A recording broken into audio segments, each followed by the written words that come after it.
राष्ट्रपति पुतिन ने खुलेआम दी चेतावनी। अमेरिका और यूरोप को दी तगड़ी वार्निंग।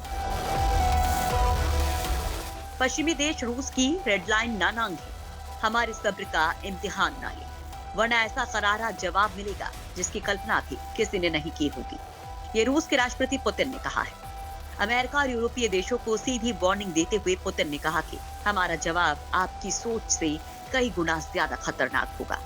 पुतिन का ये बयान अब दुनिया में सुर्खियों में है, क्योंकि इतनी तल्ख भाषा पुतिन ने पहली बार इस्तेमाल की है।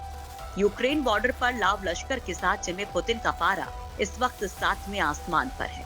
यूक्रेन को चारों ओर से घेर चुकी रूसी सेना अब समंदर में भी तगड़ा युद्धाभ्यास कर रही है।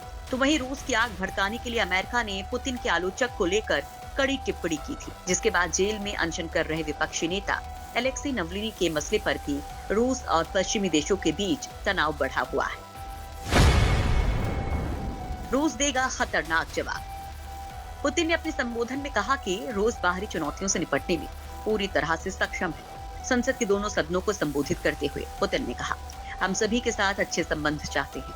हम जोड़ने वाले पुलों को खत्म नहीं करना चाहते हैं, लेकिन अगर इसे कोई हमारी कमजोरी समझेगा तो वो सोच भी नहीं सकता कि रूस का जवाब कितना खतरनाक होगा। पुतिन ने कहा कि रूस ने हर मामले में अपनी सीमा रेखा तय कर रखी है। वो हिरणों के बीच एक टाइगर की तरह है जिसे किसी की फिक्र नहीं है।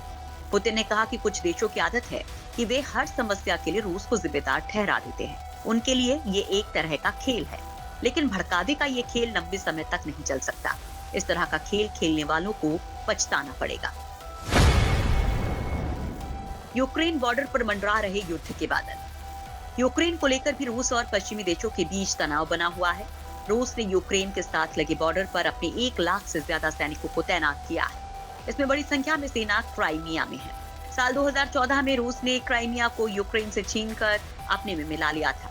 रूस पूर्वी यूक्रेन के अलगाववादियों को अपना समर्थन देता है और रूसी सैनिकों की बढ़ती संख्या से इस इलाके में रूसी दखल की आशंका जताई जा रही है।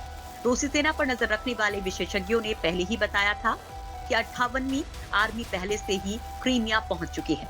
इसके अलावा रूसी सेना की 291वीं आर्टिलरी और 136वीं मोटराइज्ड ब्रिगेड भी क्रीमिया में तैनात है। दावा किया गया है कि 15 मार्च तक ये इलाका पूरी तरह से खाली था। 2 अप्रैल से इस स्थान पर गाड़ियों और सैनिकों के पहुंचने का सिलसिला शुरू हुआ था।